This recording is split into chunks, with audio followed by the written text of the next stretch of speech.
Гледате Еден на еден. Овозможено од Lenovo, дистрибутери овластен сервис и нет. Да се разбереме, не значи дека јас сум се развела и денеска ние ќе се разведеме. Мислам, тоа е лудо, нели? Би било. И сакали опи ги советува луѓето. Си прават да пукне. Да сме теси се еден со друг. Не, нашиот развод беше болен, и едниот и другиот. Но мислам дека она што е најважно е за мене, сега зборувам од мој аспект гледано, дека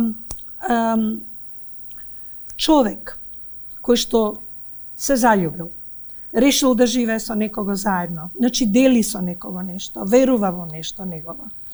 Не сме до крај, без оглед на тоа, ако исчезне таа првобитна форма на љубов, нека ја претрансформира во едно пријателство, ма тоа не мора да значи дека треба да се гледаме секој ден. А особено пак кога имаме и дете. Сметам дека првобитната идеја мора да се врати и да се сочува и да се каже, јас сепак овој човек бил мој избор во животот. Ако го згазам него, се газам себе си, бидејќи тоа е мој избор.